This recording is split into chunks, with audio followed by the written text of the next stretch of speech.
The Podium Pod is brought to you by The Pick and Roll. Head to pickandroll.com.au and subscribe for in-depth commentary and analysis on Aussie hoops. We're also brought to you by FBL, Fantasy Ballers League, an Australian baller lifestyle brand that aims to provide you with classics on and off the court. FBL makes a bold statement in its distinctive white, black and gold colours, with products ranging from basketball shoes to apparel, accessories and more. Be bold with gold. Check out the FBL collection at fblsport.com today. And don't miss the 2023 FIBA World Cup, with all 82 games brought to you live and exclusively across ESPN, ESPN2 and the ESPN app.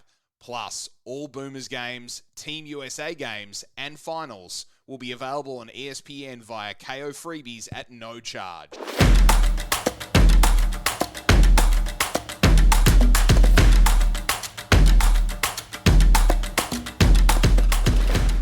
Hello and welcome to the Podium Pod, the podcast covering the 2023 FIBA World Cup across Japan, Indonesia and the Philippines. Brought to you by The Pick and Roll. Adam Webster with you, and I'm once again joined live from Okinawa by Tom Hirsch and Jacob Dool. We're going to discuss the Australia-Germany game, the shock result in the other Group E game, as well as happenings from around the tournament. But we have to start in what happened. We have to start with what happened when Australia met Germany last night. They lost that game 85-82. There were some weird calls happening. There was a blood rule right at the end. There was some bad defense to kick it off and some colourful language by Brian Goorjian in the first early timeout that kind of motivated the team to get back on to where they needed to be. But it wasn't enough. They fell, Tom, by 3 points to a very clinical and disciplined German side. They did, and I think what undid them a little bit was there was so much talk and focus going into that game around how to contain the German bigs that they had a particular scheme in mind for how they wanted to defend Dennis Schröder, but it didn't seem to kind of play out particularly effectively. And then when you couple that with the fact that when Schröder didn't have the ball, Maodo Low, who is a very, very high-level EuroLeague player and has been for many years, came off the bench and just continued to punish Australia in the same way that Schröder did. It became a bit of a nightmare in the end. And I'm actually a bit surprised that the Boomers weren't able to adjust on the fly during the game, because the coverages they were using against those two guys and really focusing on switching everything to try and force them to the perimeter and contain the interior clearly was not having the results that they intended them to.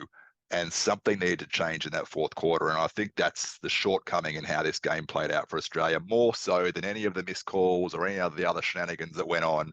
I think it was the way they chose to defend Germany that's probably going to leave them kind of ruining the way that game played out. And it's a really important point that you raised, Tom, in terms of the scheme that they were deploying, because, Jacob, we saw that the unfortunate reality of that scheme was that Nick Kay was kind of switched on to those smaller guys time and time again, and they were able to get past him and score. Because if you look at Lowe, he was 8 of 12 from the field. Dennis Schröder was 10 of 19 from the field. So, you know, those guards were able to get anything they wanted from the field. And, you know, you can't blame Nick Kay for not being able to stay in front of the two quickest guards on the team, but the lack of adjustment was glaring. Was, and I agree with Tom in that was the big reason for the loss in our eyes, because in the arena, we didn't really see the officiating. We didn't really hear Brian Goorjian unloading on the team. You just saw a Boomers team that was, for the first time this tournament, struggling to defend. Yeah. And Goorjian admitted basically in his post-game presser that they put all their focus into Germany's bigs, and Schröder and Maodo Low made shots. And it was just kind of they made shots and that's what beat us. But as you say, Nick Kay and the other Australia bigs, they're good on the perimeter, but a guard like Schröder is a whole different kettle of fish to 90% of the guards in world basketball. So the fact that Goorjian really said that he was happy with what the bigs did and that the guards just beat them does sort of speak to that lack of a plan B, as you mentioned. It makes things very, very interesting for the rest of the group, because after this game, you saw Japan defeat Finland in what was a pretty shocking result. We'll get to that in a second and we'll have a look at the machinations, but I want to keep talking about this game for a moment. And we have to reference Josh Giddey because he started poorly defensively. Gorge called him out in that initial timeout. He was 7 of 17 from the field, only had 3 assists. I mean, We spoke at length, Tom, pre-tournament about how everything was going to go through Josh Giddey. It seems like the opponents so far have really anticipated that and done a good job of trying to disrupt that and result in Australia having to beat their opponents in different ways. How have you seen Giddey's tournament so far? Look, it's been a bit of a mixed bag, but you need to remember that this is his first major tournament. Yeah. And as good as he is and as talented as he is, the kid's still just 20 years old. So to heap all of that pressure and responsibility on him is a big ask. And don't get me wrong, he's the most talented player on this team. There's no question about that. And it was really obvious early on from those warm-up games that everything was going to run through him. But there needs to be some counters to that. And if he's going to be defended the way that he was last night, then other people need to take on more of a responsibility in terms of playmaking. And that's where Paddy Mills tried to pick up the slack to some extent. You need to see Dante Exum and Joe Ingles pick up some of that load as well. And some nights, Josh is not going to have it. He's not going to dominate every single game and every single night, and that's fine. And I thought for the most part, Dante and Joe tried to play that role off the bench. But come crunch time, when Josh wasn't in a great rhythm or a flow, you saw the effects of that and a couple of, I won't say poor decisions, but a couple of things that didn't quite go his way, some kind of looseness with the ball and some soft turnovers. And those possessions are really key in these sorts of really close, tight tournament games. And you almost can't make those mistakes if you want to go through unscathed. Xavier Cooks versus Duop Reith is going to be an interesting debate and already has been. The Sydney Kings hive is out and in full effect, Jacob, wanting Cooks to start over Reith. He was a team high plus 12 in that game. He ended up with 9 points, 5 boards, 2 assists, a steal and 2 blocks, so filled the stat sheet as well. How do you see the big man rotation on this team? We talked about how Kay was sort of found on an island with some guards throughout the game, and now obviously Reith didn't play quite as well as Xavier Cooks in this one. What's the optimal rotation do you see for this team? An interesting debate, isn't it? And I think it really does have to come down to a bit of a horses for courses, matchup by matchup decision, because on the one hand, we saw the Boomers struggle to guard Schröder, Maldo Low, and a lot of the other Germans because of the switching of the bigs onto the perimeter. Well, Xavier Cooks was the one who really held his own in that regard and did a really good job defending Schröder when he was switched onto him. So defensively, you can see the upside in having Cooks there. But offensively, there's an argument to be made that one thing that would make Josh Giddey's life a bit easier is more shooting around him. And if you take Reith out of the game, who is a really solid shooter from that 5 spot, and put in Cooks, who is a non-threat from beyond the arc, then are you just cramping the offense even more and making life even harder for the Boomers guards? So I do think you kind of have to pick and choose when you play each, but Cooks definitely made a good argument for playing more minutes in those matchups where it makes sense. Australia has one more group game remaining against Japan, who surprised a lot of people when they beat Finland by 10 points last night in Okinawa. And Tom, you've spoken about the great Japanese crowd cheering on their team's every move. What was it like to be in Okinawa last night in the arena for that unlikely victory? It was insane, and there's no other way to describe it. You're talking about a team that was dead and buried. They were down by 18 points with 2 minutes and 46 seconds left in the third quarter. And they just didn't look like they had any way back into that game. And then all of a sudden, little by little, they made a couple of shots, got a couple of stops, got it back to within 10 at 3-quarter time. And the crowd, as loud as they were already, lifted to another level. And Jacob and I were there together last night watching that one. And we kept looking over at each other like, this is actually crazy. And it's not a massive crowd there. It's about 7,500 to 8,000 people maximum in that arena.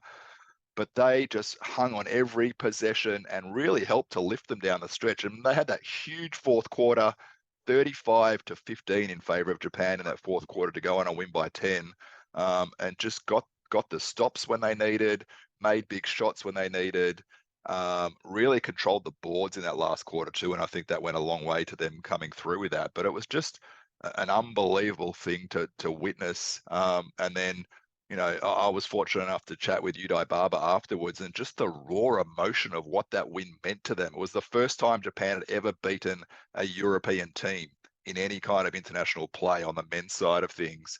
And they believe they created history, and by all accounts they did, but they've kept their tournament alive, and that's the really intriguing part of that result last night, because they're 1-1 and Australia's 1-1, and those two teams are going to meet tomorrow night here in Okinawa in front of that same home crowd again.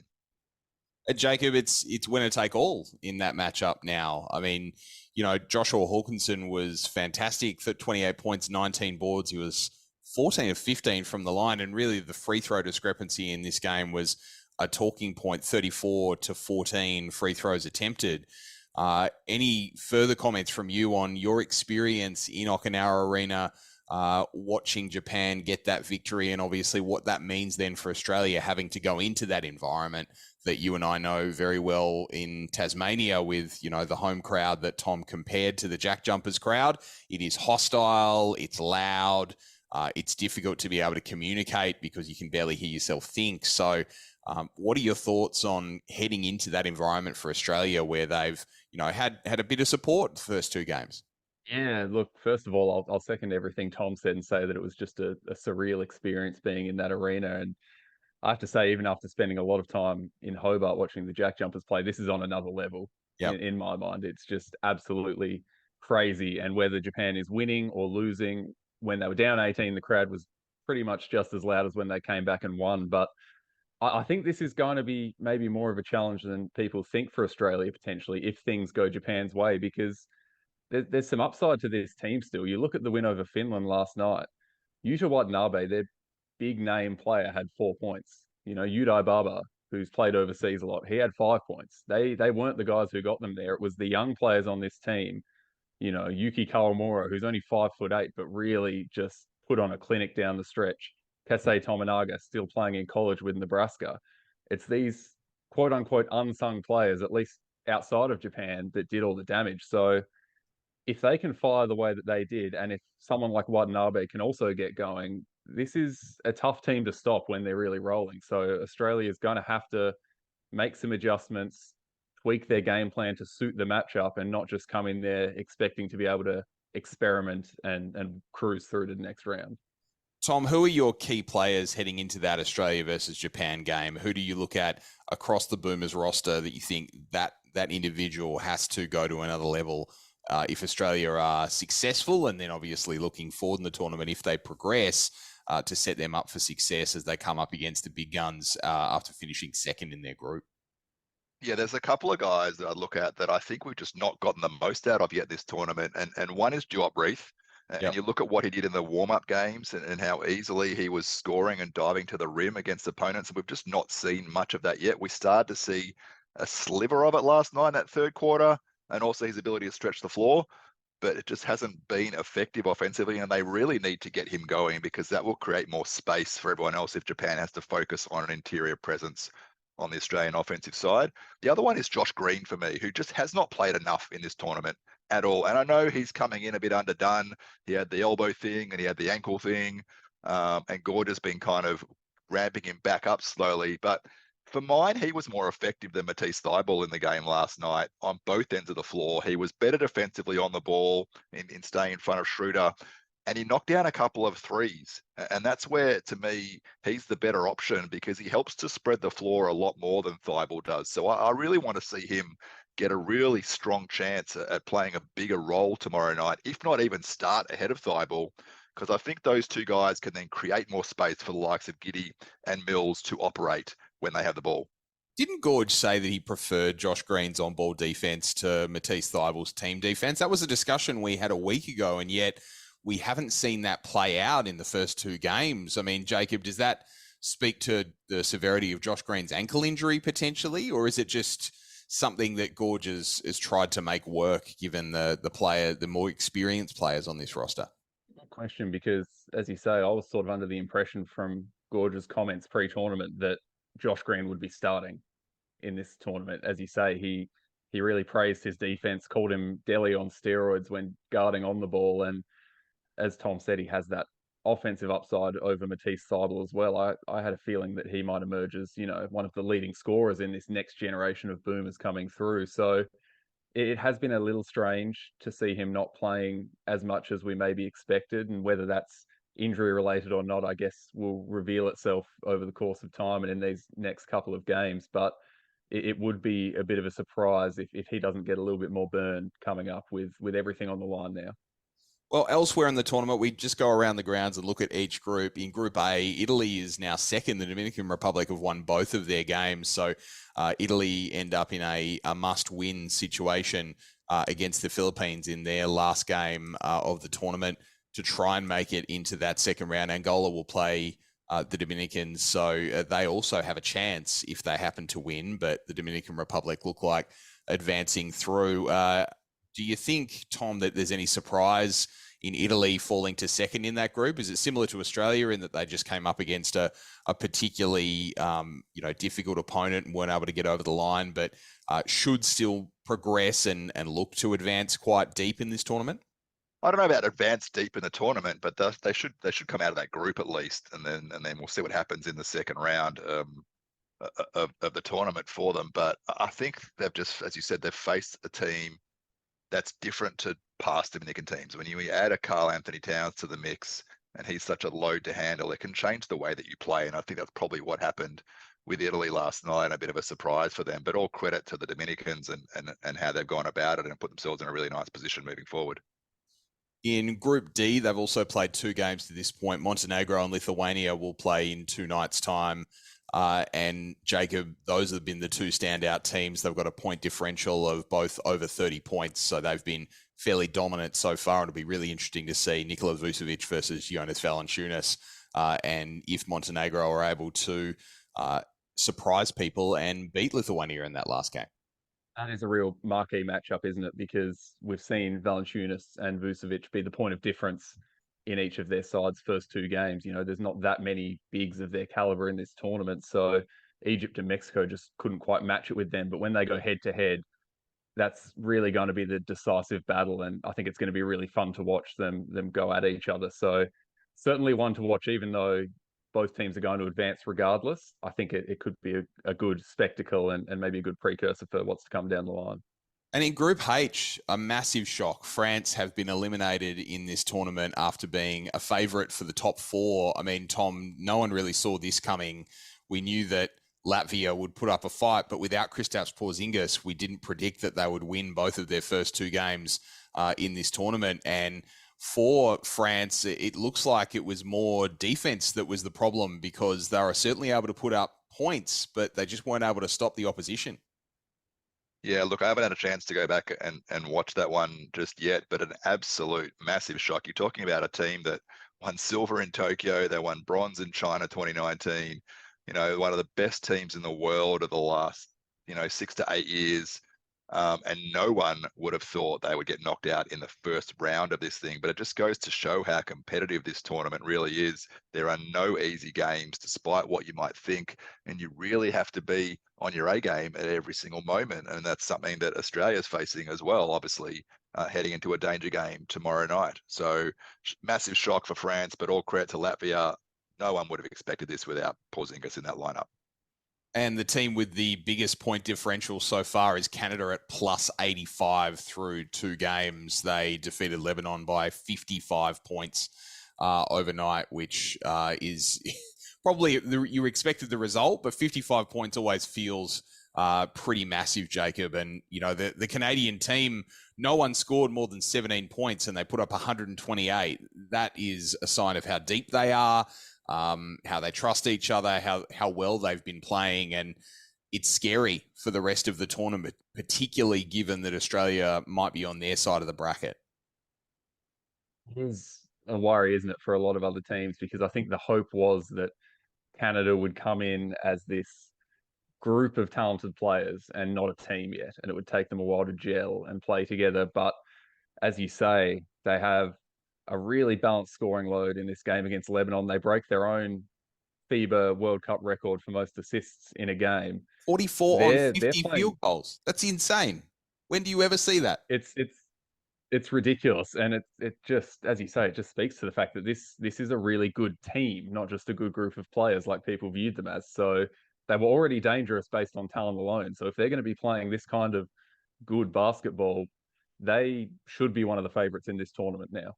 Well, that about does it for our wrap of game day number 3. Australia play Japan tomorrow evening. That's live on ESPN. So we will join you after that game. We thank you very much for being part of the Podium Pod, brought to you by the Pick and Roll, and we will see you again next time.